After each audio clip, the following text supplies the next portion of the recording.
Hello, fellow fans. I'm Mark. You know, with me is my co-host, the top 10 in all of my top 10 categories. It's Bryan, anyways. Hey, Bryan. You could say I'm number 2. Oh, man. Do people still understand Austin Power references? God, I hope so. Welcome, everyone, to UWF on the Chip and Company Podcast Network. On the last episode, Bryan and I united to discuss everything and anything Tim Burton.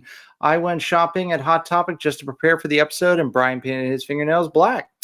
So check that one out as we talk about Tim Burton films, collaborations, and Danny Elfman. On this episode, we rewind me. Wow, I just had a stroke on air. On this episode, please keep this in. Our listeners need to know this. On this episode, we rewind. There we go. Now I need to say it at normal speed. This episode, we rewind to discuss our top 10 favorite films of all time as UWF starts now. All right, let's do this one last time. Truth is, I am Iron Man. Football is life. I solemnly swear that I am up to no good.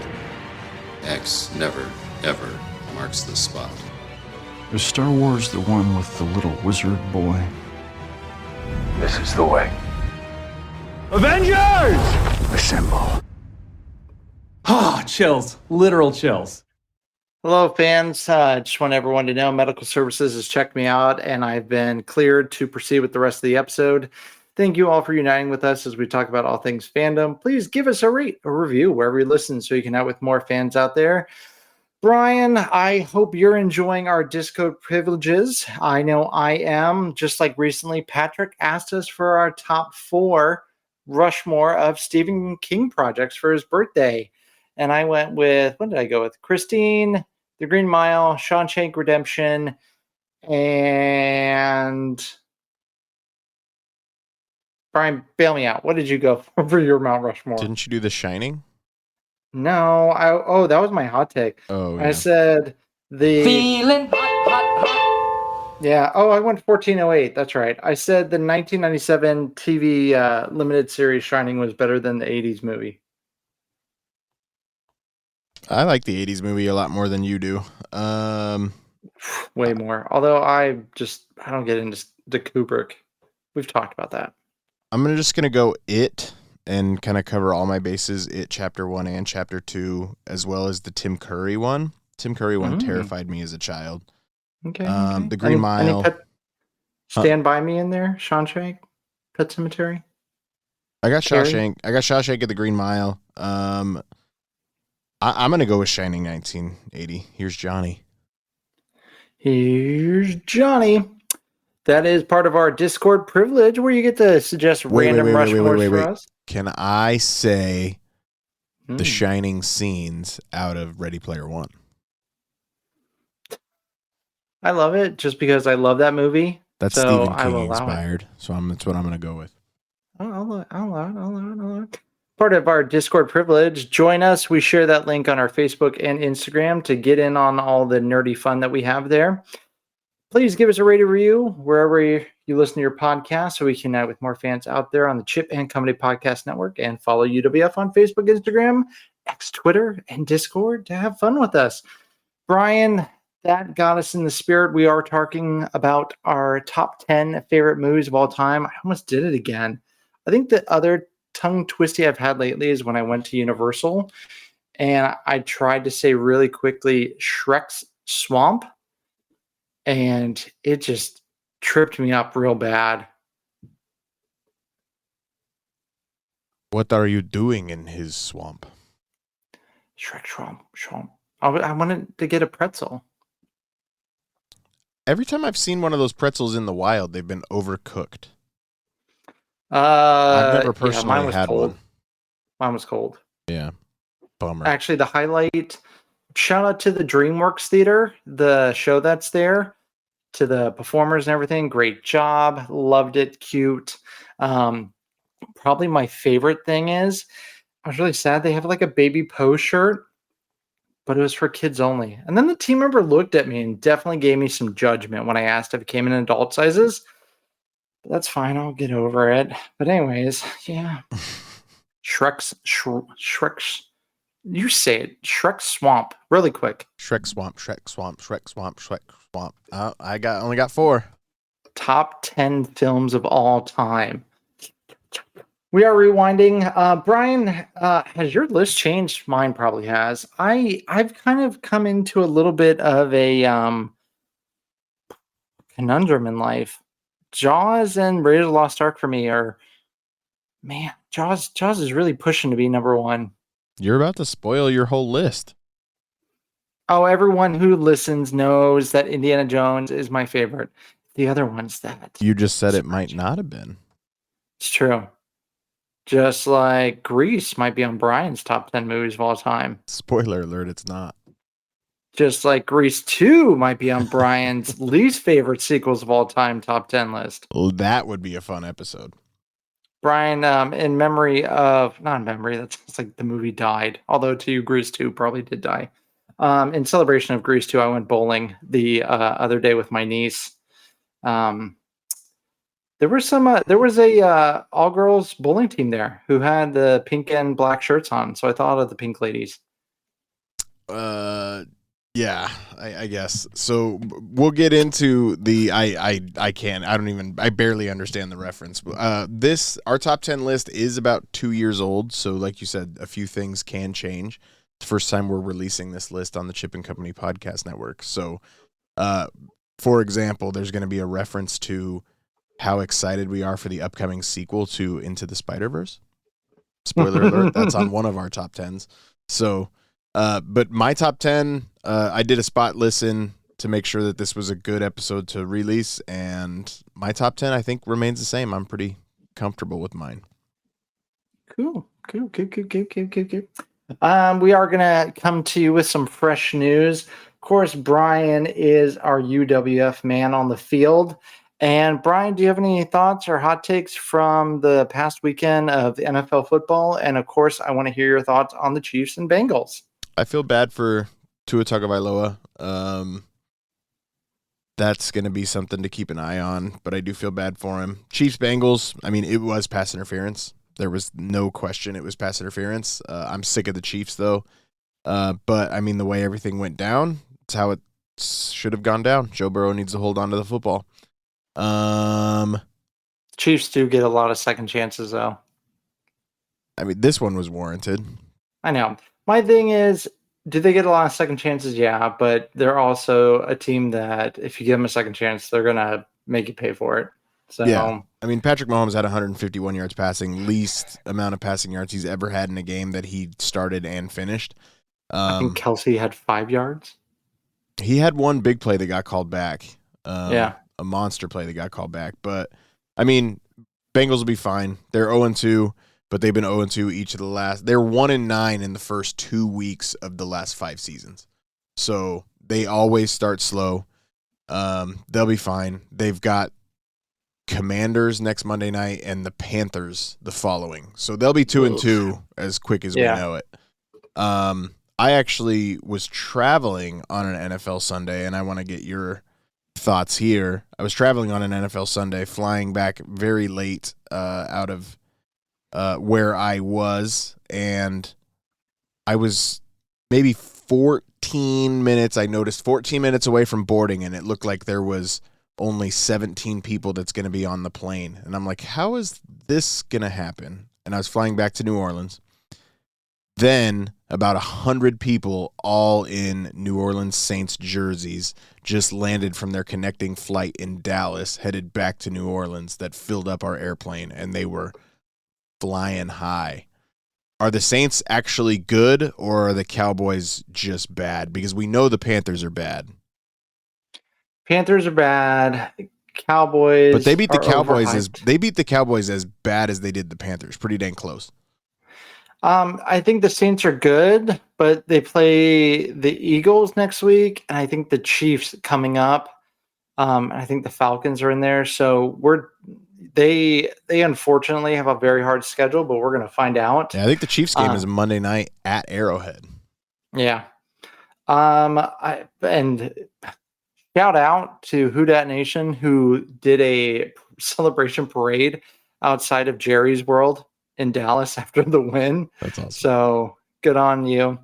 I have a hard time believing that Dennis Allen is the head coach of one of the top teams in the league. But I was on that train of, all right, this is his last season. So we're going to find out. I mean, unfortunately, the Buccaneers are also 2-0.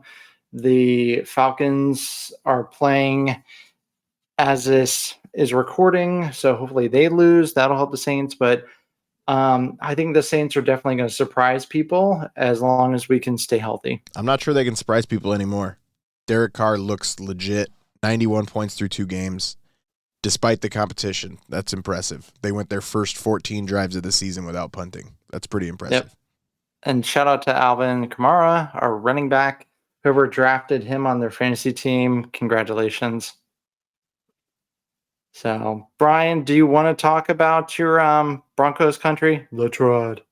No, that game against Steelers set football back 5 decades. That was horrendous football. Bo Nix, get out of my life. I did send you a clip of his interview. What happened with that pass? I dropped back and threw it to the wrong team. If it's said with a little more sense of humor, I find it funny. I just find it arrogant and annoying. Yeah. Oh. He's taking very much after Sean Payton. Oof. I am very surprised. Do you think there'll be a conversation down the road if he is somewhat in Bill Belichick's position of, was it the quarterback or the coach's talent? I think with Sean Payton, we kind of have the answer, don't we? I think with Bill Ooh. Belichick, we kind of have the answer. Ooh, I think Bill go ahead. Belichick's a significantly better coach than Sean Payton, but in the who gets the credit here, Brady Belichick, it's 75% Brady, 25% Belichick in my mind.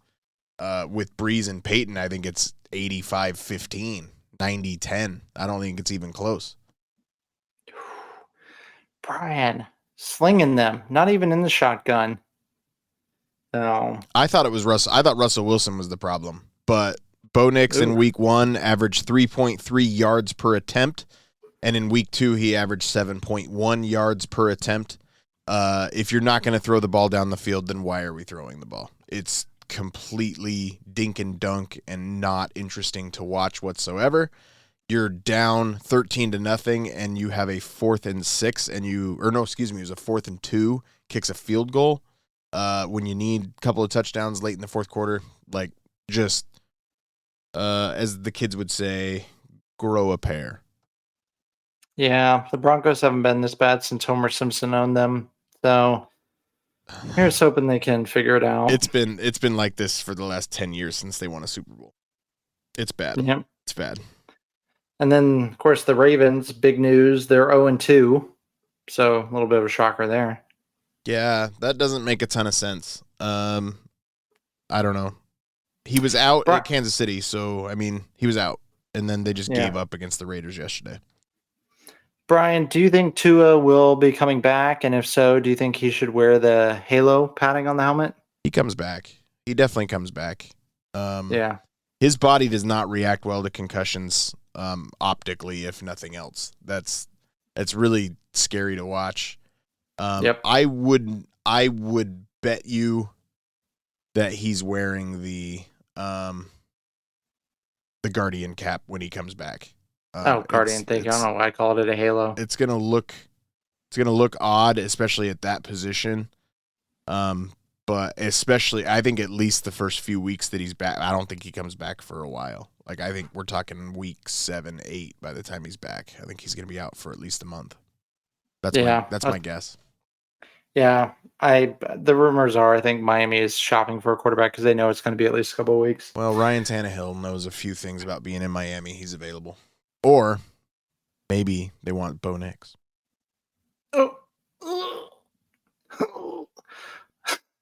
Heard Tom Brady's not doing so well in the booth, maybe? That's bad, too. That is bad. I mean, RG3 wants to come back desperately. Because he got fired from ESPN. Oh. Excuse me, he got let go from ESPN. I suppose that's not exactly the same thing. Yeah. Well, that's our man on the field, Bryan, coming live from UWF station. So representing all sports, all news. Now we're going to switch over to the Emmys. And I am on team Why is the Bear in the comedy. When you look at such shows as Hacks, Abbott Elementary, Curb Your Enthusiasm, What We Do in the Shadows, Only Murders in the Building, which I am pissed that It's never done well in the Emmys. It's not really an Emmy type of show. It should have been Martin Short's year. So I think the Bear is there because they don't want it to have competition in the drama categories. I don't think Shogun, Disney's gonna argue with it because Disney gets to win for Shogun and the Bear at that point. Well, let's see here. Bryan, for Best Comedy Series, the nominees, the winner was Hacks, in surprising, which I'm okay with. The Bear, the most recent season. So is Hacks, Abbott, The Bear, Curb, Palm Royale, Reservation Dogs, What We Do in the Shadows, Only Murders, and yeah. So I've seen a couple of those. Only Murders and What We Do in the Shadows. I don't watch Hacks. I would have liked to see What We Do in the Shadows. To be honest, I would have liked to see Curb for its final season win. That show is brilliant. Like comedy writing at its top. I don't like Seinfeld, but I do like Curb. And maybe it's just the raunchiness that makes me laugh more than Seinfeld. I think as I've gotten older, they're similar. I appreciate Curb Your Enthusiasm more. A little crotchety like Larry David. But it's the last time Curb could win. So yeah. Even though I'm only saying that 95% sure because keeping track of the time frames that the Emmys are for is near impossible because everything for The Bear was for season 2, which was 18 months old at this point. It was not for season 3. So that's why the Seven Fishes won. Okay, yeah, the Fishes episode won Best Episode, which, again, what about that episode is a comedy? Because the only time, I said this on the Discord, the only time I laughed was out of being uncomfortable. Because no, when he threw the fork, you throw the fork, I swear to God. Yeah, but again, that's super uncomfortable. That's why it's so funny. But Jamie Lee Curtis won her Emmy for the guest spot in that episode. John Barenthal won his Emmy for the guest spot in that episode. Bob Odenkirk is spectacular in that episode. Yeah. Gillian Jacobs out of Community is really good in that episode. That episode, it deserves an Emmy, but in comedy, no. I love Eugene Levy, who goes, everyone is expecting us to make jokes about the Bear in the comedy category, but following the Bear's lead, we will not be making any jokes. I just don't understand it. We talked about it after season 1, how it didn't make sense. Again, I think it's Disney going, well, we could win 2 of these and didn't win Outstanding Comedy Series for The Bear. Hacks won that. And I don't know much about Hacks. I'm not a viewer of Hacks. It doesn't fall within my purview. You have seen the outstanding drama Shogun. It's in my list. I will be watching it. Just good Lord, it set a record for wins. So it was up against The Gilded Age. Haven't seen it. Fallout. I will watch it. I keep being told to watch it. You haven't watched Fallout? Fallout's really good. But Fallout's more of a comedy than The Bear. Really? Oh, Fallout's not funny. It's about an apocalyptic nuclear apocalypse world, but Walton Goggins has some spectacular lines in that show. I forgot about Mr. and Mrs. Smith. The morning show, I've heard good things. I don't think I know what Three Body Problem is. It was Netflix. I don't know what I think I know what Slow Horses is. I don't actually know. And The Crown I love, but I forgot that was still going on, but it was its final season. So Shogun's spectacular. I need to go back and watch it more closely. I kind of had it on as a background thing. I didn't do a spectacular viewing of Shogun. I like it. Of that list, Fallout is actually my personal favorite, but I don't expect that to have won this category either. Shogun winning makes a lot of sense. Slow Horses was a Gary Oldman, I think Apple TV. I didn't know about until a couple days ago. But yeah, Shogun did, good lord, really, really well. Oh yeah, I forgot Lisa won for The Bear. Good for her. Yeah, but again, I think she has a bigger role in season 3 than she does in season 2. She does. So, Oh, I gotta remember like that. Yeah, like her side scroll episode that deserved a win for her. but we've got to do this a year from now for that I episode. know. Like it just the timing of it, and they don't make it clear either. Like I wish they would Yeah. say like at the top of the nominations for releases between X date and X date, and maybe they do, and I just don't see it. I Yeah. don't know. It's so Well, late. that's just it. When you say in comedy series, she's going up against the legend Carol Burnett, Janelle James for Abbott Elementary, Meryl Streep for Only Murders. Shocking. Just Meryl like- Streep was nominated for another award she didn't win. When does that ever happen? And that is Let's Meryl see. Streep slander hour. I love Meryl Streep, so I you're not going to get don't. anything from me. Let's see what else Are we you up got to date here. on Only Murders season 4? I am not. I have not started yet. Okay, cool. Ryan, I'm only one man. I'm trying to watch. I wasn't Halloween- saying anything. I was just simply asking. I'm trying to watch scary stuff since it's like my spooky season, September and October. So I'm trying to watch that kind of stuff right now. So, Nothing scarier than Meryl Streep. ooh, I would love to see her in a horror movie. Lead actor in a comedy, of course, was Jeremy Allen White. She could play Leatherface. She wouldn't even need a mask. Why? Who hurt you about Meryl Streep? I don't know. I just took it too far. But You I just did. don't. I don't like Meryl Streep. You're in timeout for that. Yeah, you got Jeremy Allen White in comedy against Larry David, Martin Short, who should have won, Matt Berry, who, let me tell you, Matt Berry from What We Do in the Shadows, I love every time the clip pops up where he's in like a recording studio. Hi, Stephen. This is Clem Fandango. Can you hear me? Yes, I can hear you, Clem Fandango. Hi, Stephen. This is Clem Fandango. Can you hear me? Yes, I can hear you, Clem Fandango. Hi, Stephen. This is Clem Fandango. Can you hear me? Yes, I can hear you, Clem Fandango. Hi, Stephen. This is Clem Fandango. Yeah, I know who you are. Can you hear me? Yeah, I can hear you, Clem Fandango. Hello, Stephen. This is Clem Fandango. Can you hear me? Here we go. It's a hilarious clip if you can find it, or we'll just insert you because Brian's a great man in the chair. Steve Martin, of course, brilliant, but man, this was Martin Short's year. This should have been Martin Short's year. Why do you say that? I love what in season 3 stood out so much to you to say he beats Jeremy Allen White, for example? I honestly, even with the bear being in this, and it shouldn't have, although I did love one thing, Jeremy Allen White wins for lead actor in a comedy series, even though he never smiles in the show once. No, definitely does not. So Martin Short is a brilliant, hilarious. I'm telling you, go back and watch. It doesn't matter what season it was nominated for, 2 or 3. Which one was it? 2? 3. No, 3. 3. He stole the show. Everyone took a back seat to Martin Short. And that's saying a lot, seeing how the amazing Meryl Streep and Steve Martin were in it. Yeah, I will die on that hill that Martin Short was the best part. Steve Martin just celebrated his 78th birthday. So the key to looking good when you're 78 is to look 78 for the previous 28 years of your life. It's true. It's true. Steve Martin has looked the same my entire life.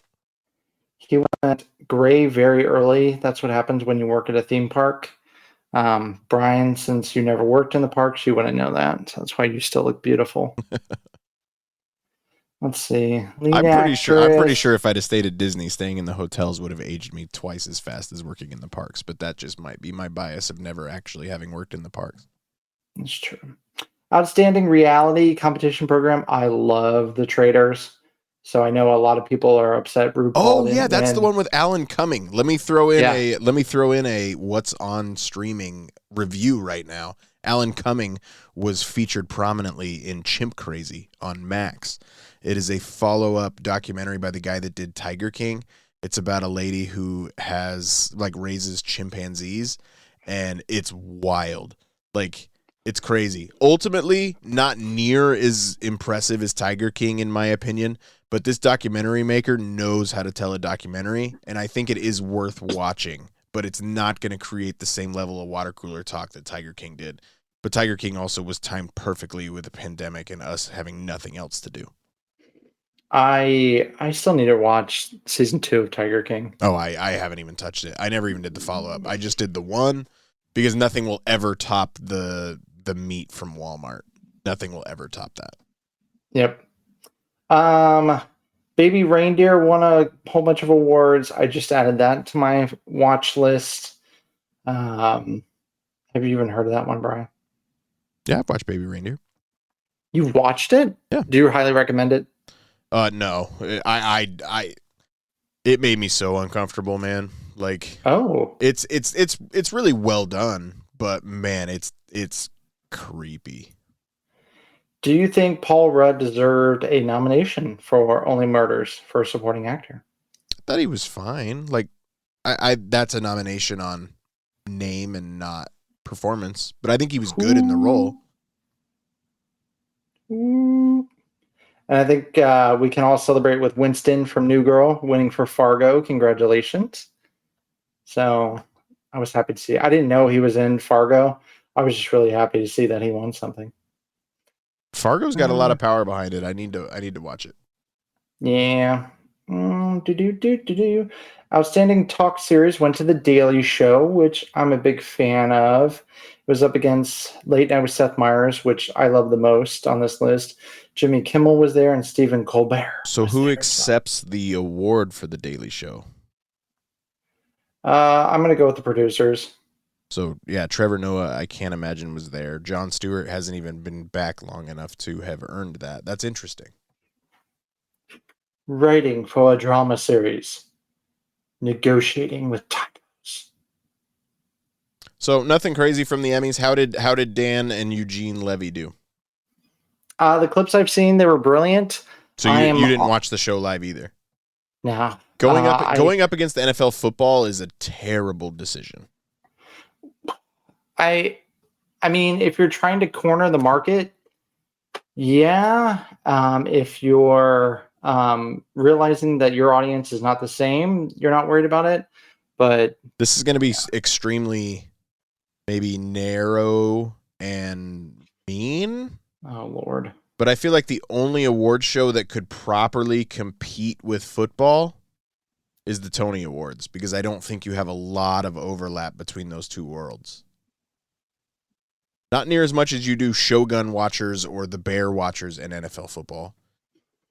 I mean, you would need a big draw for the Emmys. Like, you would need a Hamilton or a Wicked type show to be up that year. For the Tonys? But you need that for the Tonys anyway? I mean, people will watch, but for you to really compete, you need that. Because the Tonys benefit from being in June, right? The only thing that it goes up against on television is the College World Series. Like, yeah. And even that hasn't started yet, I don't think. I mean, the only show I watch religiously is the Oscars, which I would be okay if Martin Short and Steve Martin and Selena Gomez hosted those. I'd be okay with the three of them doing it. Did you know Selena Gomez is a billionaire with a B? Yeah. I guess she has some ward or some like beauty product. Yep. Like, so, and unlike some other billionaires, she is definitely a self-made woman. So bravo to her. Yeah. I forgot one meme. That blew my mind. I know. She could buy the whole building from Only Murders if she wanted to. I don't know about that. Brian, what would you do with $1 billion? What would I do? If I had $1 billion, if I had $1 billion. I would love to say the answer is buy a sports team, but that's not near enough money anymore. Yeah, I'm probably going to invest in a baseball team. Yeah, maybe a minor league team. I don't know. You can buy a minor league. No way. That's actually like you'd have to work there. Professionals, they just come to you. You figure it out. No, what would I do with $1 billion other than like obviously pay off everything and then upgrade your house, take care of your kiddos? I would buy a house. I wouldn't rent a house anymore. That's step one. Yeah. No, I mean, I don't know what I would do with it, but I can tell you I would figure it out real quick. We would probably open a UWF studio and merchandise shop. That way you all could wear Brian and mine's face. And Yeah, that's Hot the take. first bad investment I would make. what? I don't think anybody wants t-shirts. Hot takes. Random Rushmore. I could see people walking around with that. We love Hi, I'm everybody Wilford that Brimley. we love everybody that listens to our show, but I don't think there's enough people that would want to do that. Well, hopefully everyone loves us enough to find and debate with us our top 10 favorite movies of all time. Please join us in the Discord and let us know what you think. But first, a word from our sponsors. Hey guys, Diz Life Mark here, and I want to tell you all about the official travel partner here at Chip & Company. Let our good friend Sarah at Destination to Travel help you plan your next Disney vacation. Sarah specializes in planning dream vacations for your family. She's an authorized Disney vacation planner, and she can help with every step of your magical vacation. The best thing is that her services are 100% free. Want to travel beyond Disney? Sarah has you covered there too. Want to find out more? Fill out a trip request form over at the website at Chip & Co. or email her directly at sarahsolberg@d2travel.com.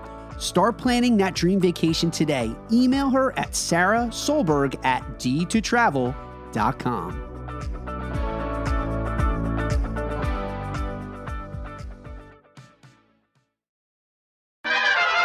Brian, are you ready for this? Sort of. So I mean, we're rating our top 10 favorite films, and I think we need to define how we defined our top 10, because simple fact is it's our list. We can do whatever we wanted to do. So mine is, I don't have a running list. I don't have like a letterboxed account or like, I don't rate things on IMDb. I wish I probably should start doing that. But I went through just simply thinking about movies, and I thought for like an hour and a half. Like I just sat in front of my phone just trying to think of movies, going through, and it said, and for me it was just, if I could watch any movie, if I could only watch 10 more movies for the rest of my life, which 10 would I choose? And being a huge Star Wars and Marvel fan, like I felt like I could just have taken 5 from each franchise and called it good, but I obviously didn't do that. I kind of limited myself when it came to Star Wars and Marvel. There's only one of each, but I'm comfortable in where I landed. But it's just like, did I forget something? Quite possibly. Did something like Catch Me If You Can, movie I absolutely love, get left off of my list? It did. I didn't count in critical acclaim. I didn't count in anything. It's just my top 10 favorite films that I want to watch. And when people say it's in my top 10 favorite films of all time, you need to make them do this, because then they actually have to put their money where their mouth is. I rank movies on IMDb. Sometimes, guys, I watch a lot of movies, and sometimes I go, I feel like I've seen that one. I don't know. So I go to IMDb to see if I have or not. I did watch it. I started Letterboxd, and it wasn't for me. It should have been. I don't know why it's not. Maybe I'll revisit it. But yeah, it felt too snobbish for me. But yeah, so I didn't. Did you take in critical acclaim or anything into account when you, like, because there's going to be films on here where people are like, that is simply not a top 10 favorite or best film of all time. I mean, Citizen Kane, not on my list. Yeah. No, I don't care about that. My list doesn't have any Best Picture winners. It has Oscar nominated and winning films, but none for Best Picture. I mean, I thought about movies like Notting Hill with Hugh Grant and Julia Roberts. I love that movie. Yeah, our lists are very different. It's not a award movie at all. What's Your Number? Chris Evans. No, I didn't care about critics. I thought about movies like that. As you said, if I can only watch certain movies, and which movies do I find me putting on for like comfort reasons or enjoyment reasons? And I mean, we did ask our Facebook followers, so feel free to follow us on there if you ever want to chime in. And some movies we got out there were Carly commented, What We Do in the Shadows, which is a brilliant film. Love it. It's unacceptable to have so many bloody dishes all over this bench like that. I'm so embarrassed when people come over here. What does it matter? You bring them over, you kill them. Vampires don't do dishes. I feel really bad. Back to the Future. I didn't think about that. Great Scott! It didn't make my list, but I was pissed that I forgot about Back to the Future. It didn't make my. I had a couple of. I pulled a few of my friends as well, and a couple people said Back to the Future is their number one film of all time, and it's not in my top 10, but. And I love that movie. Yeah, I couldn't believe that it didn't even make my list. We had people put out there, Indiana Jones, Empire Strikes Back, of course, like the Star Wars movies and Spielberg movies made it out there. Princess Bride. I was so happy that my friend Mary, listener Mary out there, put Princess Bride on there. Love the Princess Bride. And let's see some other ones out there. Singing in the Rain. That is one of my favorite musicals. I thought about that one. That one came from our good friend Laura. She's a big fan of Ocean's 11. Brian, I thought of you, but I love Ocean's 11 so much. She has center stage on hers, which is not a comedic a critic darling at all. And then listener Bradley, he had on there. He had Avatar, the first one on there. Dogma actually popped up on a couple of people's. I was happy about that. Scott Pilgrim versus the World. I love that movie. I saw that. Who put that? That was Bradley. Yeah, I saw he had it like number 2. It's on Netflix. He had Brazil intense. on there, so good for the shout out for Brazil. He did have There Will Be Blood. I do not get the love for that movie. I don't get the love for Daniel Day-Lewis in general. He's a brilliant actor, but his movies, I feel like his performances are usually always better than the movie. Nathan, my friend Nathan, thank you for the tons of Turner Classic Movie shout outs on there. He also did like Blade Runner, Vertigo. I love Vertigo. Evil Dead 2. I did giggle. He put Eyes Wide Shut on his. Spirited Away, brilliant movie. And then a couple others out there, Spider-Man Into the Spider-Verse. You and I have done an episode on that. La La Land, another Avatar fan. The Fast and Furious movies. Derek, good for you. And then lastly, we'll give a shout out to Jake, who did Baby Driver, which is a good movie. Lord of the Rings popped up there. And then, our good friend Patrick. Sorry, I'm going to throw him in there. I know I said I was going to stop, but I don't care. It's our show. Patrick, listener, did Wall-E, underrated movie. Bryan. I think it was 16th on my Pixar list. He did Kiss Kiss Bang Bang. Why did I stutter on that? Kiss Kiss Bang Bang with Val Kilmer and Robert Downey Jr. And he also did a shout out to The Truman Show. I went back and revisited that movie after I saw it. I love The Truman Show. And then last but not least, listener Becky did The Sound of Music, which, it's on a lot of people's greatest movies of all time list. It's not on mine, but that's why everyone is great. It's different. It was very comforting to see our listeners being challenged with doing their list. But Brian, I'm stalling, and you know what? Let's get to it. Let's do this. Shout out to listener Ryan. He said it's either a tie between Avengers Endgame or Toy Story 2. Two very different films. For his favorite movie? Yep. Jalen said Titanic.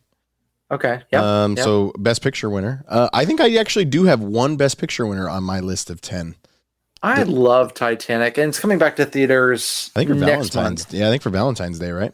Yeah. If you haven't seen it on the big screen, go watch it. If it's been a long time, go watch it on the big screen. That movie is your viewing experience is heightened on the big screen with Titanic. Alex and Sarah, listeners, both said Tree of Life, favorite film of all time. Wow. Friends, that took me several. That took me several viewings to get through. I dozed off the first time. So it's not on your top 10, probably. No. The director is Terrence Malick, and he is a acquired taste. I love The Thin Red Line. Pulp Fiction, also a good one. Man, I feel like we're gonna get roasted because we don't have that. Brian, I'm calling it now. You don't have that even in your top 20. No, I didn't go down to 20. But even if I had Pulp Fiction, probably I'd have to probably go down to top 30, maybe even top 50 to know for a fact Pulp Fiction would be there. I like Pulp Fiction. I like Pulp Fiction a lot. But when we're talking, it's not even my favorite Quentin Tarantino movie though. What is your favorite Quentin Tarantino movie? Oh man, I just did this poll somewhere. I really love Kill Bill and Django Unchained are both so good. Yeah. The game where everything's made up and the points don't matter. I'm turning the tables on you. Mount Rushmore of Quentin Tarantino films. See, all right. Let me see. All right, what did I say already? I said Kill Bill Volume 1. Mm-hmm. Django Unchained. Django Unchained. Pulp Fiction. Yeah, I would have gave up my my movie card if I didn't have that on there. Inglourious Bastards. Yep. Yeah. Okay. Yep. So those are your 4? You're at 4 now? Yeah. Okay. What about Once Upon a Time in Hollywood? No. Doesn't like that one, huh? That's probably towards the bottom of my list for him. Interesting. Yeah. I also have Inglourious Bastards. I don't like Kill Bill as much as other people do. I think it's good. But there's a glaring omission on your list, and I will give it here in a minute. I'm going to go Inglourious Bastards. I am going to go Pulp Fiction. Mm-hmm. I will go Django Unchained, and I will go with Reservoir Dogs. It's been a while since I've seen Reservoir Dogs, but if you listen to the latest episode of Babu's Freaking Podcast, we compare the Bad Batch to Reservoir Dogs, and it made the Bad Batch far more interesting. Oh, check that out. I like Reservoir Dogs. I would say, yeah, my bottom is probably Once Upon a Time in Hollywood. Really?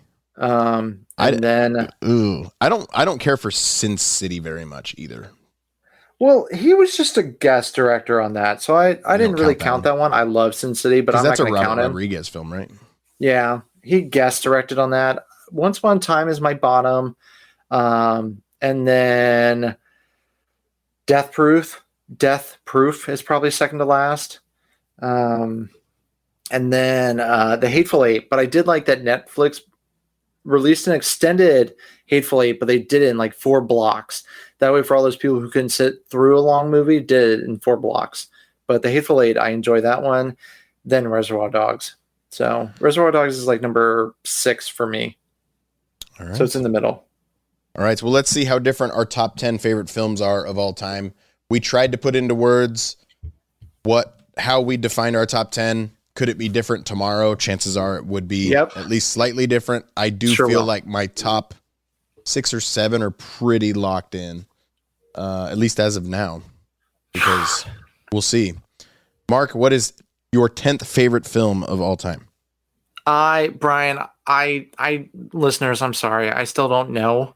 Can I start at number 1? Are we going to go that way? No. How about you start at number 10? I start at number 1. All right. We can do that. Can I go with your number 1 then? Because I think we already know it. That's what I'm saying. I feel like it's not a surprise, my number 1. No, it is Raiders of the Lost Ark. Yeah, easily. Number 1. Love Indy. Love Spielberg. You're going to hear Spielberg's name a lot. If you haven't seen The Fabelmans, please go check it out. Nominated for many, many Oscars, deservedly so, for writing, directing, and Best Picture. Please go watch The Fabelmans. Did you even consider putting Fabelmans in your top 10? No. Too recent or just not top 10 worthy? Too recent. I'm going to pace myself a little bit. I do love that movie though. I'm not tired of it in any way. I saw it 3 times in theaters. Okay. So you want me to start A-List. You want me to start at 10? Yeah. I love A-List. I just reactivated it. It's wonderful. Yes. My number 10, as of now, again, I could have forgotten something. Catch Me If You Can. I love that movie. It was probably number 11. I eliminated it for this one, and it is Pirates of the Caribbean, Curse of the Black Pearl. Mm. I love that movie so much. Quotable, entertaining every time. I love the music. Johnny Depp, I think, should have been Best Actor winner over Sean Penn that year. But yeah, great choice. Number 2, Mark. Jaws. You're gonna need a bigger boat. I love Jaws. You can throw that movie on every time and I will watch it. Kid Mark was scared to go in the water because of it. I've read the book. The book and the movie, extreme differences.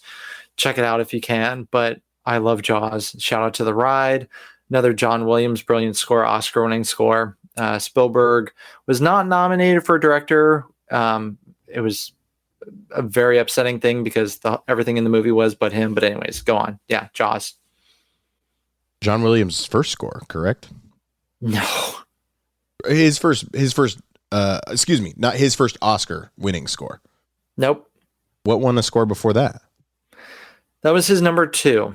They used to. I didn't mean his first score, but I meant his first Oscar winning score. Let me adjust my nerd glasses here. It is his first Oscar for Best Original Score. During that time, they had Best Adapted Score, and he won it for adapting the music for Fiddler on the Roof for that film. So that was technically his first Oscar. Interesting. Yeah. First one. More you know. All right. My number 9 film of all time. Shout out to Mary. My kids, I forced them to watch it last week, and my daughter was really mad about it and then ended up watching it anyway and had a bunch of questions about the Dread Pirate Roberts, The Princess Bride. I love that. There's going to be a work outing movie night, and it's going to be The Princess Bride. There's a lot of people who haven't seen that movie that need to. Inconceivable. And there's a lot of people who have seen that movie who are super excited, rightfully so. Is there any more quotable movie in the world for you? Have fun storming the castle. You fell victim to one of the classic blunders. The most famous is never get involved in a land war in Asia, but only slightly less well known is this: never go in against a Sicilian when death is on the line.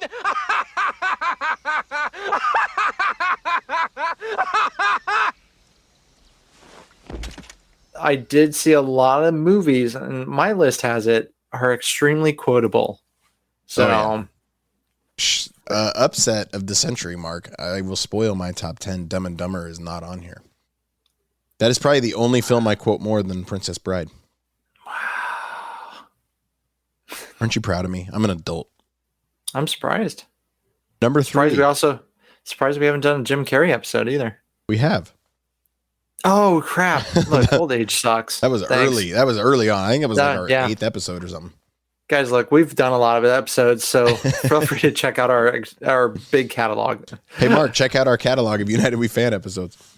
I know. You know what though? To save myself, I'm listening to Talkville. It's where Michael Rosenbaum and Tom Welling, who play Lex and Clark on Smallville, are going back reviewing every episode, and they're on season 2 now. And they're like, there's a lot of episodes where we didn't watch it. So we're watching it for the first time. We also don't remember a lot of parts of making it. So in my defense, friends, for us famous people, it's very common. Anyways, for I don't my know what number my 3, excuse Brian, is then, because I'm not famous. My number 3, Young Frankenstein. There was no way that movie and Mel Brooks were being left off my list. Your number 3 favorite film of all time is Young Frankenstein?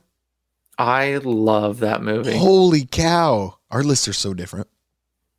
Which is great, which makes us great people because I have a very good list and you have an interesting list, and that gives us a lot of things to talk about. I love Young Frankenstein. Like, don't get me wrong, but wow, you just like shat on it right there. No, I didn't. Like, but it's just not the 3rd best film ever. It's favorites, Brian. Favorites. That's fair. I don't think we're gonna have any overlap. No. There's one film I think we might overlap on. I think There might be a surprise. Go on. Young Frankenstein. Go ahead. Yeah, Young Frankenstein. Quotable, brilliant, well acted. I watch it every Halloween. I watch it whenever. I love that movie. Mel Brooks, freaking genius. He wrote a biography within the last couple of years. Read that. Such a great book. Oh, speaking of books, I wanted to ask you, the Jaws book, was it before the movie? Oh, yeah. Peter Benchley. Yep, before it. So the movie's it's an adapted screenplay. Did not know. Okay. Yeah, he's even in it. He's the reporter on the beach talking about a great white shark is coming to this town. That. All right. My number 8, the only animated film on my list. By saying that, I think you know exactly what it is. I am comfortable in calling this my favorite Spider-Man film of all time, and it is Spider-Man Into the Spider-Verse. This is my number 8 favorite film. Yep. That was on my drawing board. I'm not saying if it didn't make it or not, but it was also on my drawing board. I cannot wait for Across the Spider-Verse. I'm going opening night. The amount of Easter eggs they're giving us just in the Instagram photos and everything, like, man, they gave this film the TLC it needed. They pushed it back I don't know how many times to make sure they were getting it right. And I think that this film, it didn't do that well in theaters the first time around, like 300 million or something. It is an Academy Award winner for Best Animated Picture. I hope they do a double feature. I think they will. And I think this movie, I think a lot of people are going to go see this movie. Yeah, you need to. Please go see the first one. I can't recommend it enough, and listen to our episode on it. That's how much we love it. I'm just afraid that they're going to use it to reboot a Spider-Man Sony version. Like, I hope they're careful. Like, I hope they let it be self-contained as its own franchise. I'm fine with getting a third one as well. But man, I'm worried to an extent that 2 ends with Miles in the real world, and we get and then 3 is actually a live action Spider-Verse film. Like, I don't know what to expect. Wow, that's a bold prediction. Woo. I think it's super possible. Wow. Friends, from here on out, my list it's not really in order. It's it can be altered and changed at any point. I think that's the fairest and honest way. Including during the episode. Yeah. My first 3 are locked. So, but after that, things change. So next up, tell me if you've heard this before, a Steven Spielberg movie, Jurassic Park. That's it 4? Yeah. There's our overlap. That is also my number 4. I will give that away right now. Nice. Love that movie. We talked about on the last episode when we were mentioning Jurassic World, how Jurassic Park is our favorite in the franchise easily. I love it. Even when they released the 3D version, I was a kid in a candy store happy to watch it in 3D. That movie's perfect. Like, absolutely perfect. What they were able to do with computer graphics as well as live props and everything else, the T-Rex, just everything, that movie, 100% perfect. I love that movie so much. Yep. That is my number 4 as well. So I kind of went out of turn, but we both had one at 4. My number 7, The Sandlot. When we talk quotable, Princess Bride, The Sandlot, like, The Sandlot had more of an impact on me as a child than any film that has ever existed. Okay, pay attention. First, you take the gram. You stick the chocolate on the gram. Then, you roast the mallow. No, it's my sleeping bag. That's mine. When the mallow's flaming, It is yours. It's like a yellow stain. you stick it on the chocolate. Set the place Then- on fire, Ham. You cover it with the other end. Here, make me one of those. Yeah, me too. Then, you scuff. I don't like that chocolate. It's kind of messy, but good. Try some. I love that movie. When we talk quotable, it's great. It's fantastic. I love The Sandlot so much. I didn't realize you loved it that much. Good for you. I just recently bought, because it was on a big sale, Little Big League. I love that movie. and I'm enjoying it quite a bit. It's it's the whole Sandlot Rookie of the Year, Little Big League, like kids.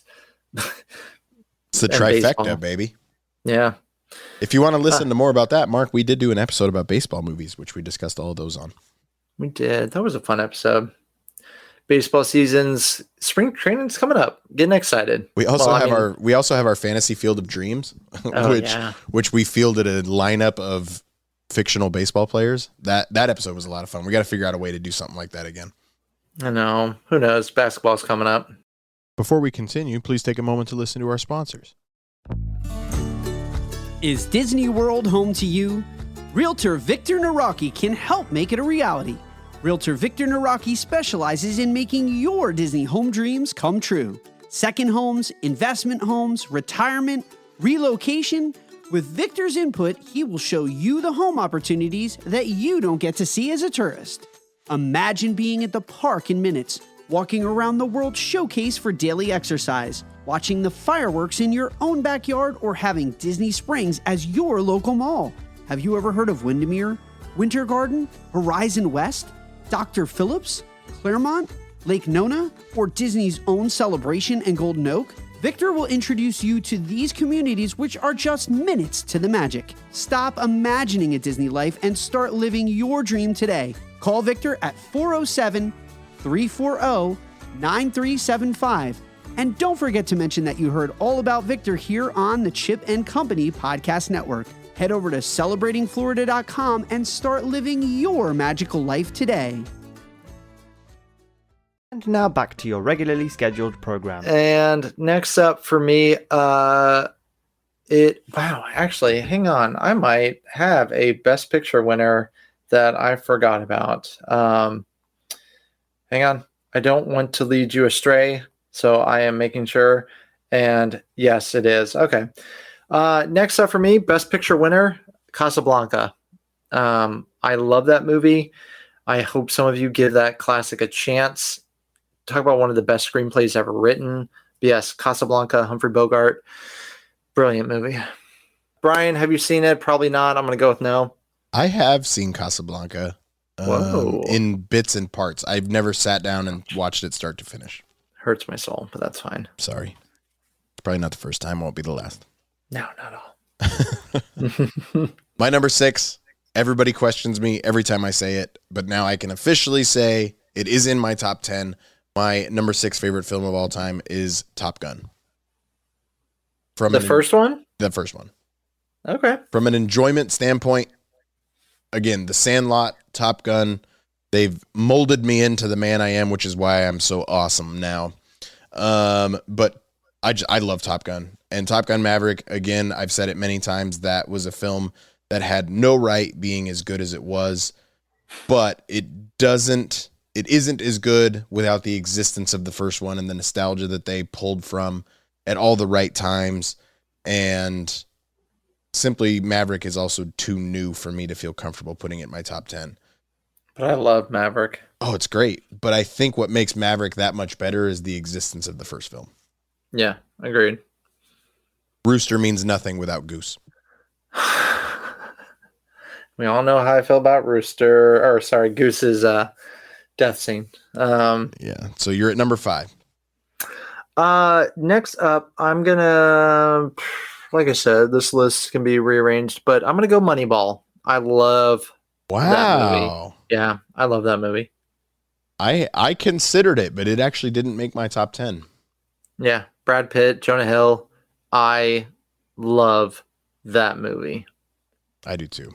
Such a great movie. We talked about it with Chris Pratt in our last episode as well. Yeah. My number 5, I think you might have my number 5 somewhere in your top 10. Maybe not. My number 5, I can't believe I have a Christopher Nolan film in my top 5, but The Dark Knight is amazing. The Dark Knight is on my drawing board. Who knows? But yeah, when I was thinking of movies that are going to be on my list, it came down to the superhero movies. I'm going, crap. Now I need to start thinking about which one is my favorite superhero movie.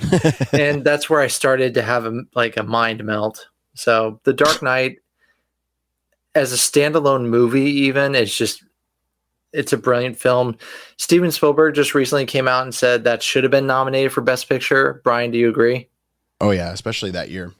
Yeah, that year Slumdog Millionaire won, which good movie. I don't know if I would have given it Best Picture, but good movie. I was gonna say, I don't think either of us are going to be talking about that one tonight. No, but yeah, Dark Knight, great choice. Your number 6. Next up for me is, stop me if you've heard this, an E.T., a Steven Spielberg movie. So I love that movie. Saw it when it came to IMAX last year. I wasn't sure actually if it was going to make my list. And the more I watched it, just the more I loved it. And it might be my favorite John Williams score. So I love E.T. It moves a little too slow for me. I'm going to be honest. Oh, shocker. Brian needs fast-paced movies. That's not true. That is definitely not true. You'll learn that when we get to number 3. Number 4, I already gave it away. Jurassic Park. Brian has it number 4. My kids learned how to play that on the piano, so they were constantly playing it all the time. So then my baby like sings everything in the Jurassic Park tune, like "Mommy, Mom, Mom, Mom," all the time. Kids raised right. Yes. Your number 7. Lord of the Rings, Fellowship of the Rings. Really? The first one?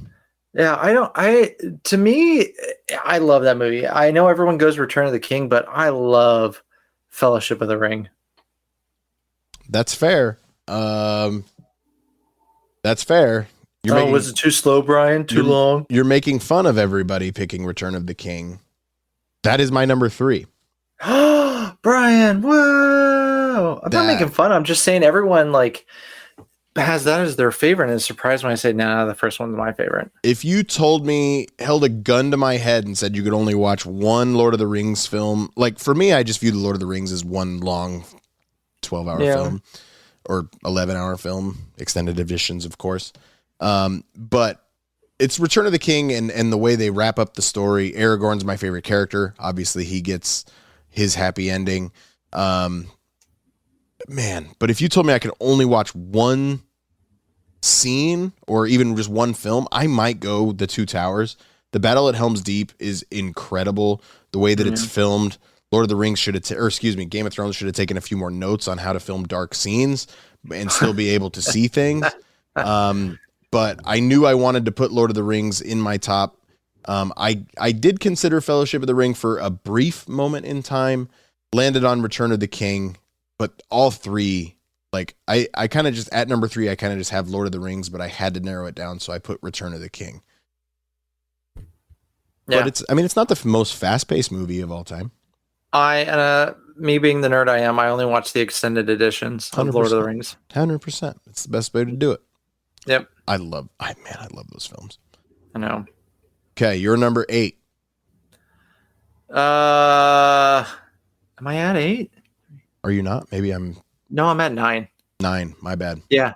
Raiders, Jaws, Young Frankenstein, Jurassic Park, Moneyball, Casablanca, E.T., Lord of the Rings, and then number 9, Hot Fuzz. That's awesome. I know this is going to throw a lot of people off, but I love Hot Fuzz. So from the filmmakers behind Shaun of the Dead, from the director of Baby Driver, One Night in Soho, most recently, Hot Fuzz, brilliant. Check out their show Spaced that they did many, many years ago. But yes, Hot Fuzz. Simon Pegg, we're still waiting for you to come on United We Fan. I know we don't even have to talk about your movies, man. We can talk about whatever you want. Hot Fuzz at 9. That's incredible. Yeah. I love that. Hot Rod, not my number 2, but I love that movie. Rushmore of movies with the word hot in it. My number 2 film, Avengers Endgame.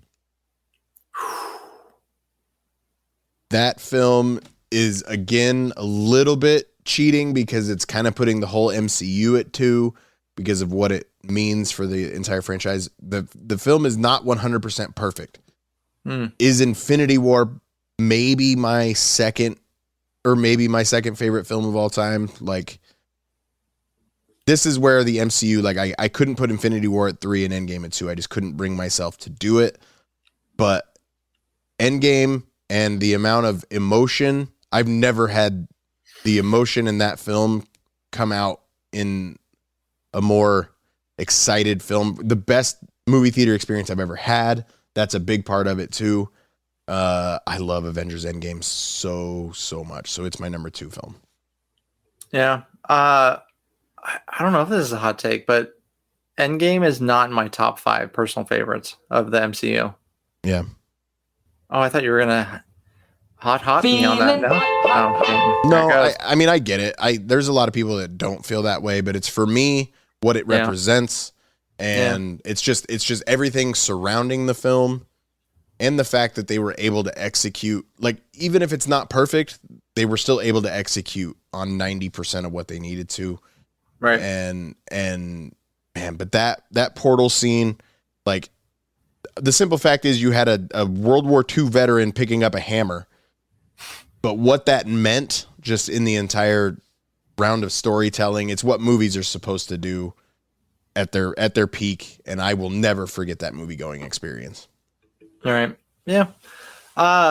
For my last spot, you know, like I said, movies that came to mind were like Notting Hill, When Harry Met Sally, What's Your Number. It was a very challenging thing.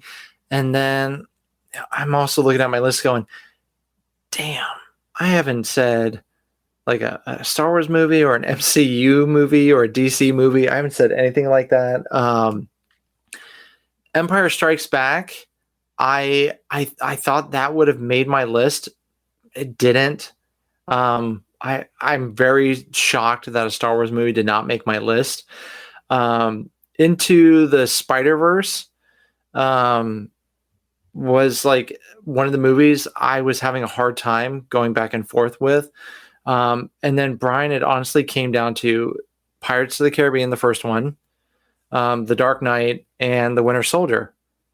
And then Braveheart even popped up in there one point. But I think if you were to say right now, which one would you want to watch and can watch again and again? Oh, man. I'm going to say Pirates of the Caribbean, Curse of the Black Pearl, number 10. Hey, not only we have 2 overlap, we had them at the exact same spot. Yeah. Damn. I feel like a fake nerd that I don't have one MCU movie in my top 10. It really hurts me not to have the Winter Soldier in there. At one point, I was going to drop E.T. or drop Hot Fuzz and slide Winter Soldier and Pirates in there. But I couldn't do it. Hot Fuzz at 9. That's so awesome. Mark, what is my number 1 film? Star Wars The Last Jedi. No. Episode 1. The Phantom Menace. Yeah. Is it Empire Strikes Back? It is Empire, yep. Yeah. Empire Strikes Back is not only is it the perfect film for me, it's everything that my childhood was. It's everything that my adulthood still is. All about Star Wars. I love Star Wars. As much as I love the MCU, Star Wars is always going to be my number 1. Empire, not only is it all the things that Star Wars is, but it's also all the things in film that a sequel should be. It pulled a lot of the great things that everybody loved about the first one and really expanded upon it and made it even better. It's probably the greatest, for me, it's the greatest film, therefore it's the greatest sequel of all time. But if anybody's talking film sequels, it's going to fall right in line there. Empire Strikes Back is, man, it's just so good. I love it so much. Man, if I had to think of top 4 sequels, I'd probably go like Empire, Godfather 2, Aliens, and Terminator 2. That's a pretty good list. Yeah. You left off Shrek 2, but beyond that, that's a pretty good list. Oh, crap. And The Dark Knight. Man, The Dark Knight. The Dark Knight is a great sequel. Let's see. Yeah. I have Empire, Endgame, Return of the King, Dark Knight. Into the Spider-Verse doesn't really count. No. So I have 4 sequels on my list of top 10. I mean, Wow. Endgame's still a sequel. Return of the King is a sequel. Yeah. They're a little different, but yeah. So, Empire Strikes Back. I've said it dozens of times on this podcast. I'll say it again. My favorite film of all time, and I never ever see that changing. So to run through my list, Empire Strikes Back at 1, number 2, Avengers Endgame, number 3, Lord of the Rings, Return of the King, number 4, Jurassic Park, number 5, The Dark Knight, number 6, Top Gun, number 7, The Sandlot, number 8, Into the Spider-Verse, number 9, The Princess Bride, and number 10, Pirates of the Caribbean, Curse of the Black Pearl. For me, Raiders Lost Ark, Jaws, Young Frankenstein, Jurassic Park, Moneyball, Casablanca, E.T., Lord of the Rings, Hot Fuzz, and the first Pirates of the Caribbean. Lord of the Rings, Fellowship of the Ring. Fellowship of the Ring, thank you. Sorry, Winter Soldier and Dark Knight and Empire. I'm so sorry. This was fun. Let's do television shows next. I think I could do, actually, I feel like television shows wouldn't be harder. Now, I say that now. I feel like it'd be easier, but saying that now, then comes all those animated shows that I love. I think television shows gets more difficult because that's where comparing a comedy to a drama becomes even more difficult than it does with film. See, I already know my top 4. It's going to be Friends, Spaced, Smallville, Parks and Rec is there, New Girl is there, I Love Lucy is there, Brooklyn Nine-Nine is there. Yeah, Daredevil's there. So, I mean, there's most of my top 10 already. Spoiler alert. Interesting. Ted Lasso, top 10. Oh, Ted Lasso. Shoot, Ted Lasso, yeah. We do have news on Ted Lasso. It's coming back in the spring. That's all we know at this point. Yay! Check out our episodes on that. Had a lot of fun making season 1 and season 2. Spoiler alerts for it all. Well, that concludes this rewind episode of Mark and Brian's top 10 favorite movies of all time. Bryan, thank you again for being a lovely co-host. We thank you, fellow fans, for uniting with us. For those listeners who want to get in touch with the show, please do so. Bryan, tell them how. You can find us on Instagram at United We Fan Podcast, on Facebook at United We Fan the Podcast. Get in touch with us any way you can through direct messages there. We'll get you the link to the Discord. Yes, Discord privileges, talking with us about our Rushmore episodes, comments, letting us know what you want us to talk more about. We love hearing from you. Thank you again, and listen to us where you check out your podcast. Till we unite again, fans. Bryan, you're number 1 on my top 10 list, buddy. May the force be with you. Why is the rum gone?